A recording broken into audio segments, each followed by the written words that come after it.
Здравейте, аз съм Яни Петров. Аз съм Сича. И днес сме в реалност.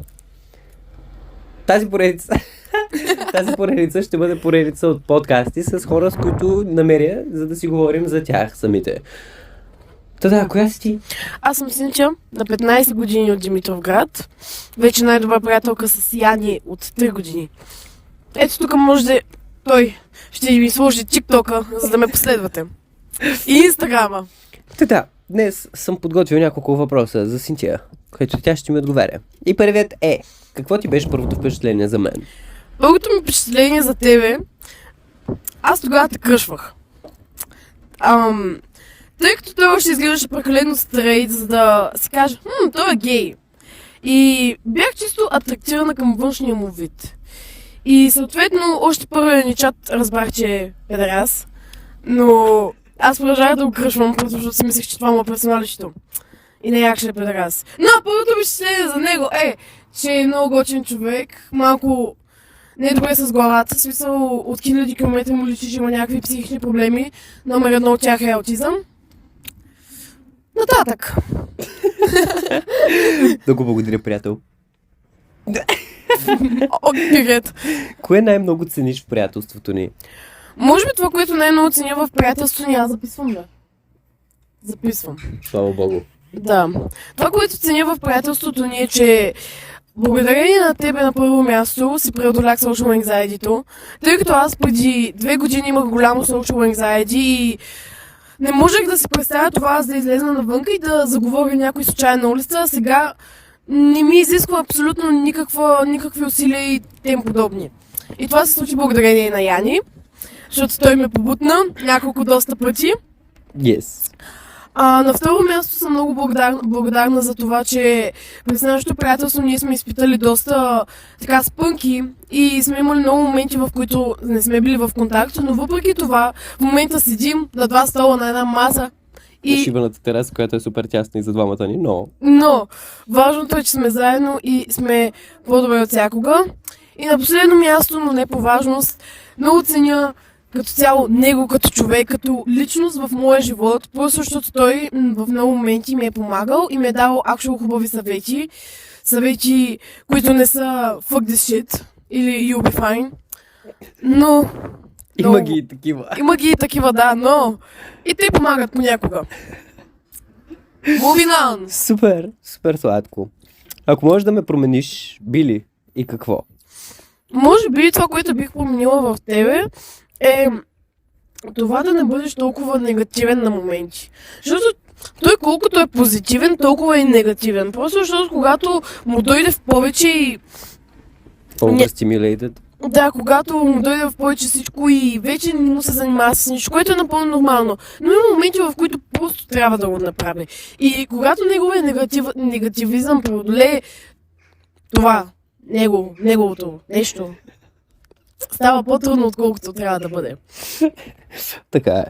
Ама overstimulated. Да. Получавала ли си да ик с мен? Получавал съм доста пъти да ик с тебе. Това е най-вече когато си в тази твоя фаза на цикъла, да, когато му дойде цикъла и просто той не може да се диша. В смисъл,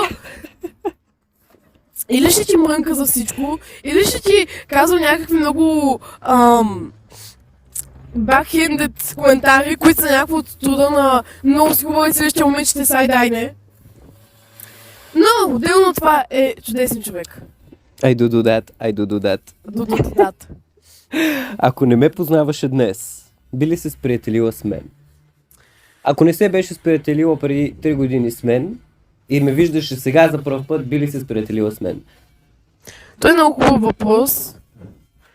И мисля, че бих се сприятелила с тебе, да, но това е много или въпрос, тъй като, нали, както казах по-рано, преди имах голямо social anxiety и ако примерно те видя на живо и някакво много ти се изкефи и примерно искам да отида да заговоря, не бих го направила, просто защото имах social anxiety.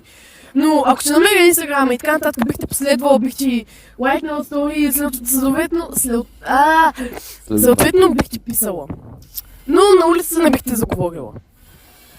Така е. Още се борим с този проблем, но Как би се представила с 3 думи?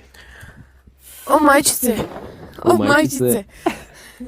Родино мила! Добре.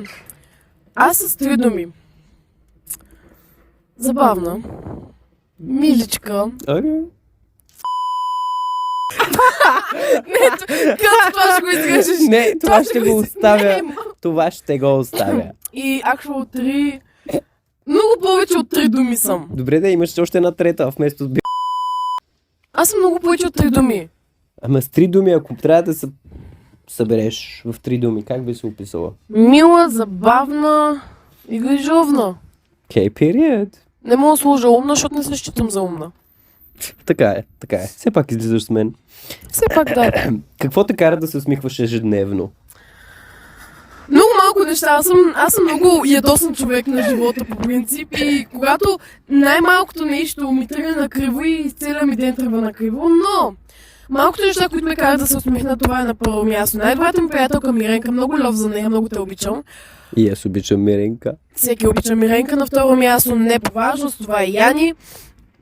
Яни някак си винаги, колкото и да ме е криво всичко, той успява да изкара усмивката от мене. Второ място, always the other woman. The other woman. Always cry. Така, Herself to sleep. това беше лирично отклонение.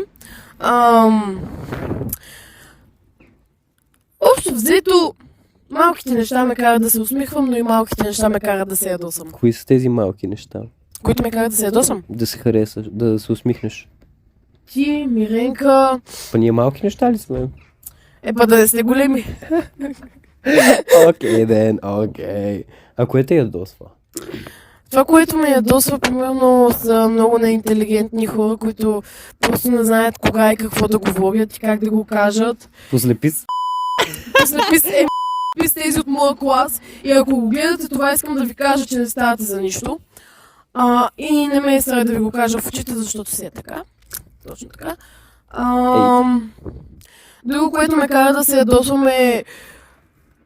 Basically... Is that fine shit? I think that's fine shit. Ooh, and he's looking up here. Здравей. Do you see my legs? Си има и Качили сме си краката на перваза.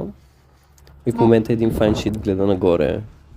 Представяш си the view from behind, from down I mean, there. he's kind of bold, but I would fuck. Anyway, Лирично отклонение. Да, тъпи хора. Тези хора, които когато се опитваш да им обясниш нещо и се правят, че те разбират, но в крайна сметка просто казват нещо, което няма нищо общо с това, което си им казал. точно така. Защо не направи очен контакт тя? По принцип тя когато кашля или киха, постоянно ме гледа в очите и е такъв много интензивен очен контакт. В момента не знам защо не направи очен контакт с вас, но ще дойде и това време. Какво така? Да, това те питах вече. Ако имаше супер сила, каква ще да бъде тя и защо? Да мога да гледам, да виждам травмите на всеки един човек, без моите.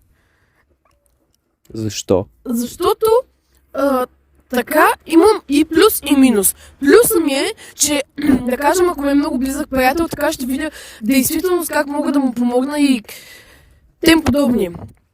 Обаче, ако ми е някакъв враг, човек, който аз не харесвам и съответно той не ме харесва, мога да го ударя точно в травмите. Това е много Манипулативно. така. I don't care. Ако ме мрази, и аз го мразя, защото не го манипулирам. Хай! Добре, не мислиш, че не можеш да видиш травмите на човек, дори и само като го погледнеш? Много хора бязат на травмите си. Ще ти дам пример, бившия ми. Кой от всички? Този същия. Да. Тук ще има пип! Да.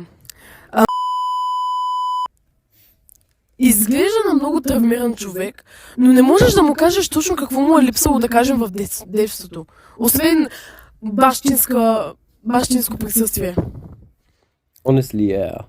Защото, let's be honest, ако той имаше истински баща, който да го възпитава и така нататък, той нямаше да е толкова.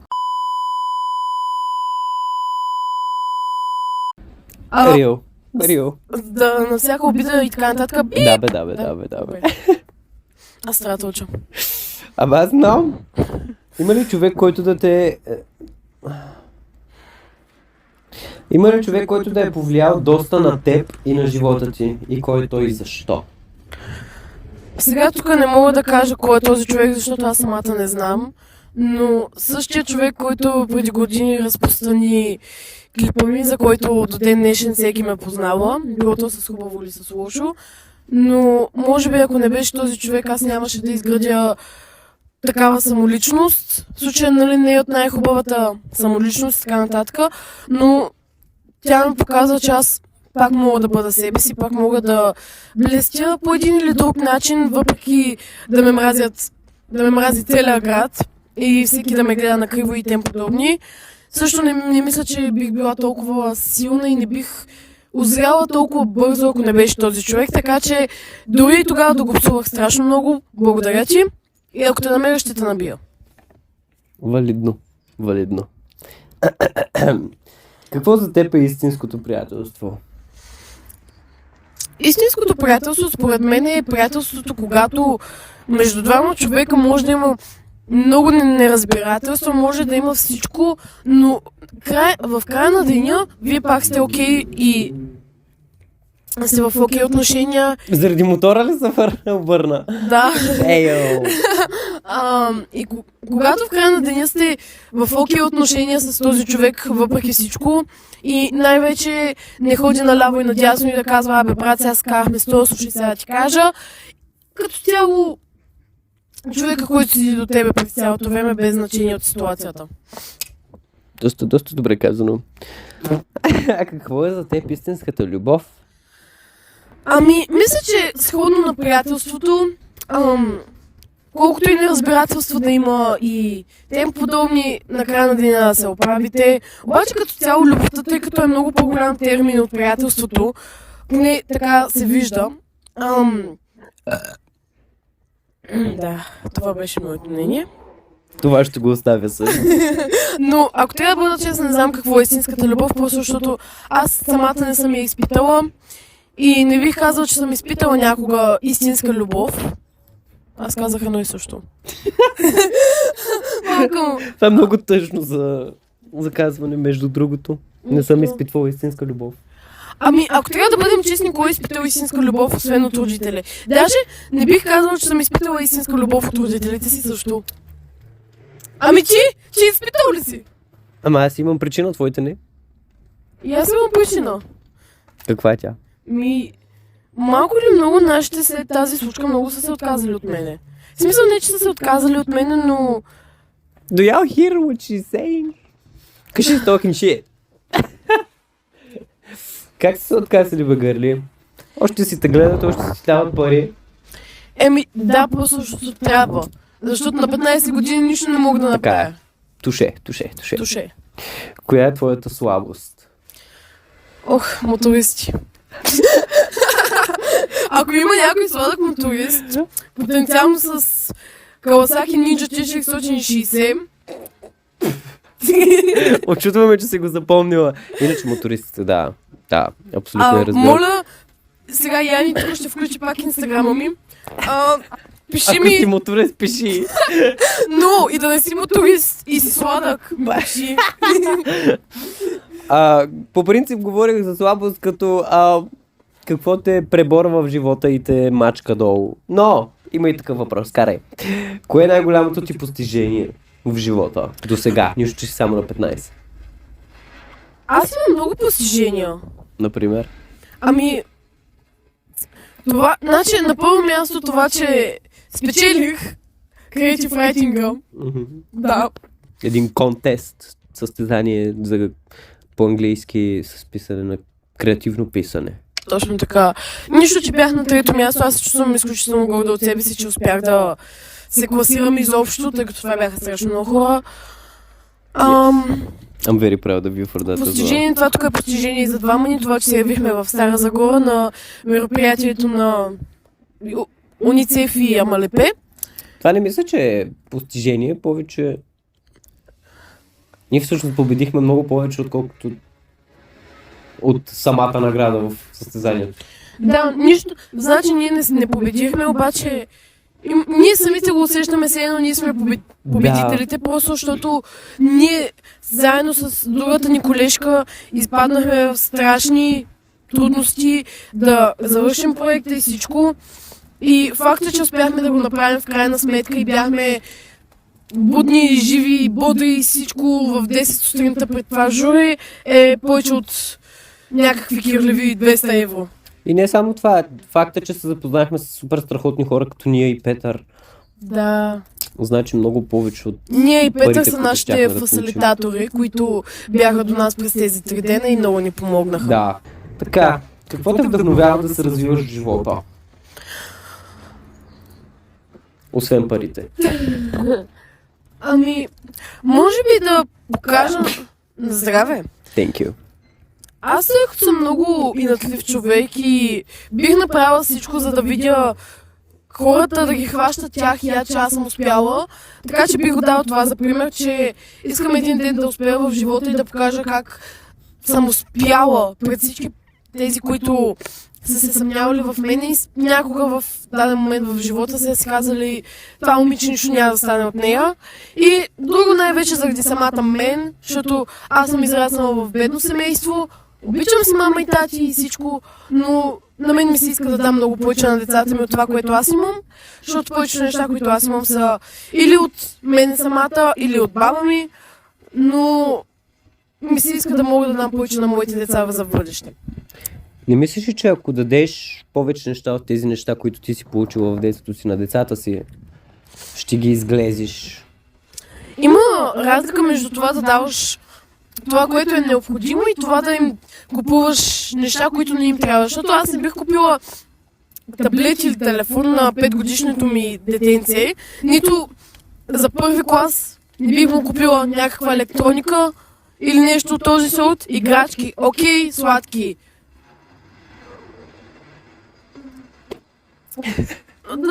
До нормалното. Всичко в рамките на нормалното, но искам просто да им дам всичко необходимо, а не да ги разглезвам. И да. Реал. Имаш ли мечти, които искаш да осъществиш в близкото бъдеще? И какви са те? Мечти. Мечти. За момента не мисля, че имам някаква мечта за близкото бъдеще и то. Защото като цяло мечтите са нещо, което не можеш да сбъднеш. И затова са мечти. Ако можеш да го сбъднеш, тогава са цели. Добре, тогава, имаш ли цели, които искаш да сбъднеш? Да, за добре в пеенето. Тъй като аз в момента ходя на вокален педагог и... Десинка, обичаме те. Деси, много лов. И искам да влезна потенциално в рок група. Защо ми се смееш? Хала се разпада, това не значи, че не мога да... Хала, за съжаление, е предумиране. Нищо, че в момента няколко месеца преди да се свърши цялото това нещо са booked as fuck. Не мисля, че ще бъде прекалено дълго и 100% ще умре. И се засмях точно защото Хала се разпада, а това ти беше главната част и главната причина да отидеш на педагог, на пеене. Да, между другото, това значи аз още от миналата година исках да се запиша на пеене, но беше прекалено късно, когато проявих желание и съответно се записах предварително за тази година. И тази година разбирам, че Хала ще се разпадне юни месец, при което аз бях повече от съкрушена, тъй като главната ми цел беше аз да влезна като вокал в тази група. На нас не ни покаже толкова, колкото на нея и покаже. Да, аз чак да ревна. Какво лошо нещо или постъпка те, как да го кажа, разпилява в живота и как се справяш с нея? В смисъл, аз да направя нещо лошо или някой нещо към мене? да ти се случи или някой да ти направи нещо лошо в живота и да те разпилее много гадно, да те демотивира да правиш и да продължиш с живота си. И как се справяш с това нещо? Какво е то и как се справяш с това? Това е може би когато ми загубят времето. Тук ще слушаш пак цензура. Страшно много ми загуби времето. Чисто просто погледнато от там, че ние продължение на 3 месеца бяхме всеки ден заедно и аз се загубих страшно много ценно време и бях на косъм да се откажа от една моя мечта, това са танците. Когато се събрахме, аз бях започнала танците наново, тъй като имах една кратка почивка от сорта на 2-3 месеца поради определени причини и се върнах отново и когато се събрах с този човек, аз не успях да си подредя приоритетите правилно и съответно спрях танците и загубих страшно много ценно време. И може би справянето ми беше с това, като започнах да си позволявам да си губя времето самата аз. Не някой друг да ми го губи, аз самата да си губя времето. И може би това някак си ме върна в моето си ежедневие, в това, което аз съм свикнала да правя и това, което искам да правя. Котино. Рио. Ако можеш да се върнеш във времето, какво би казала на себе си? Връщаме се в 2020 година, когато смятах, че живота ми е приключил, когато смятах, че няма да имам никога истински приятели, с изключение на Миренка. Защо? Това беше периода, в който даденото видео се разпространи и всеки беше срещу мен. Това, което бих казала на себе си, на старото ми аз е, че само защото нещо е рухнало, не значи, че не може да се сгуби наново. И само, че нещо не е потръгнало така, както ти се е искало, не значи, че всичко приключва. И само защото си била жертва на някой си там, не те прави тебе виновна и не те прави по-малко човек от другите. Има ли се? Има навсякъде порно и навсякъде рекламират порно. Да атакуваш 10 годишно дете не е окей. Още повече, ако е било насилено. Well said. Какво трябва... какво ти дава спокойствие в даден момент? Не мога приказвам. Какво ти дава спокойствие в труден момент? Примерно, нещо много лошо, както ти казваш. Разпространили сте видео. И си много гадно чувство на самотност и на ярост и на всякакви чувства и емоции. Какво правиш в този момент? Какво търсиш и намираш, за да ти даде спокойствие да се успокоиш малко? Преди много намирах спокойствие в това да бъда сама със себе си, така да кажем да се изолирам. Имаше един период, тогава не бях излизала от вкъщи продължение на 1 месец, това беше през лятната ваканция, докато всички излизаха и се забавляваха, аз си седях вкъщи и намирах спокойствие в това. Но малко след това започнах да намирам спокойствие в това да излизам и да бъда навънка на чист въздух. И от тогава просто, когато нещо лошо се случва, аз просто излизам, тъй като вече някак си ми е тягостно, когато си седя вкъщи и не мога да седя вкъщи повече от няколко часа, освен ако не е, за да се прибера да спа. Така, накрая изкопирах малко Ивка Бейби. Да се надяваме, че няма да ни съдят за копирайт. Просто ми харесва как работи. Точно тези неща са ми най-забавните в момента накрая. Дето ги прави близ въпросите. Близ въпросите са две супер бързи въпроси. Кафе или чай? Чай. Море или планина? Море. Сутрин или вечер? Вечер. Книга или филм? Филм. Любима песен? Purple Rain. На кой? Забравих. Първото нещо, което правиш сутрин? Да отворя Хел. Имаш ли скрит талант? Не, всички са показни. За съжаление, някои таланти, които тя има, трябва да си останат скрити, но тя не ги скрива, защото аз така съм я научил. Но, и съм много правил от това. Но, това бяха въпросите ми за Синтия днес. Ако имаш още нещо, което ти се казва, давай, сега е твоя момент. Тук може да намерите моя TikTok и тук може да намерите моя Instagram. Също и моите. И също на Джей. С едното Ф е плюс 18 акаунт, с двете Ф-та е профил, в който всеки може да влиза и да гледа. Това ли беше от нас? Имаш ли нещо друго да казваш? Аз нямам. Аз бях Яни Петров. Давай. Аз съм Синтия. Не, кажи си какво ще кажеш. Скоро? Това ще го кътнем. Да. Скоро може да очаквате нов подкаст. Скоро. Кога е скоро? Не знам. Ще разберете. Ще видим. В който ще говорим вече за истинска тема. Този подкаст беше да се запознаете с мене. Точно така. И да знаете кой ще виждате в повечето подкасти. Hell yeah. И да, беше ми много приятно. Аз бях Синтия, това беше... Яни Петров. Аплодисменти. Аз трябва да съм човека, който го приключи. Аз бях Яни Петров. Аз бях Синтия. И това беше от нас. Тук ще беше ни аплодисменти. Чао, чао. Чао!